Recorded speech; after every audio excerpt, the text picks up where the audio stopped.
un géant d'ailleurs de l'Afrique, d'ailleurs du monde. Mais l'Afrique du Sud n'a que 2,5 milliards de tonnes de fer.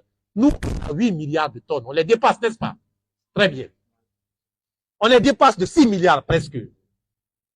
Quand vous prenez la population, on a à peu près 16 millions d'habitants. L'Afrique du Sud a 64 millions d'habitants. Mais regardez ce que l'Afrique du Sud a fait de son fer, de son jugement de fer. Avec 2,5 milliards de tonnes, voyez comment l'Afrique du Sud est transformée.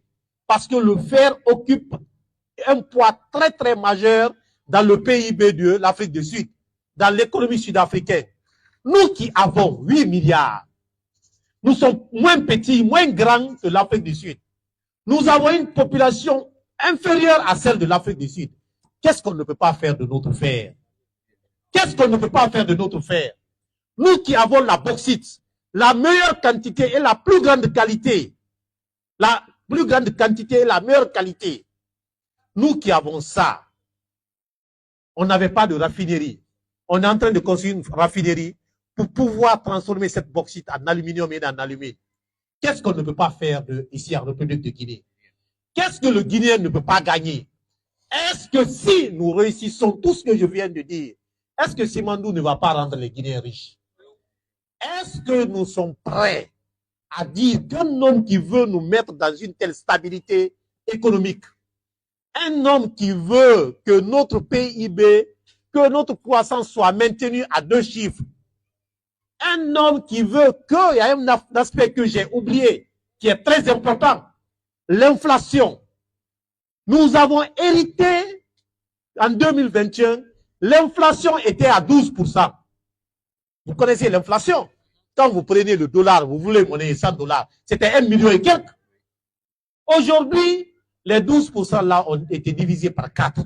L'inflation est autour de 3%. Un homme qui a imposé notre monnaie, qui donne de la valeur à notre monnaie, qui nous a enlevé à 12% d'inflation pour nous envoyer à 3% stable, ça ne bouge même pas. Un homme qui veut envoyer notre taux de croissance à près à 2 chiffres constants, sans que ça ne bouge. Un homme qui veut imposer le plus grand projet jugement minier au monde entier. Est-ce que nous sommes prêts à dire qu'un tel homme ne peut pas être candidat? Est-ce qu'on peut dire qu'un tel homme ne peut pas être candidat?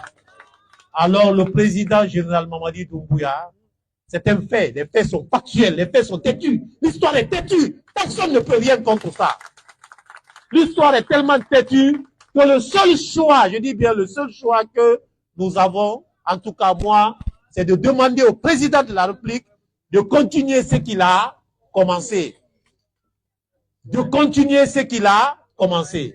Alors c'est sur ce point. Oui. Merci beaucoup.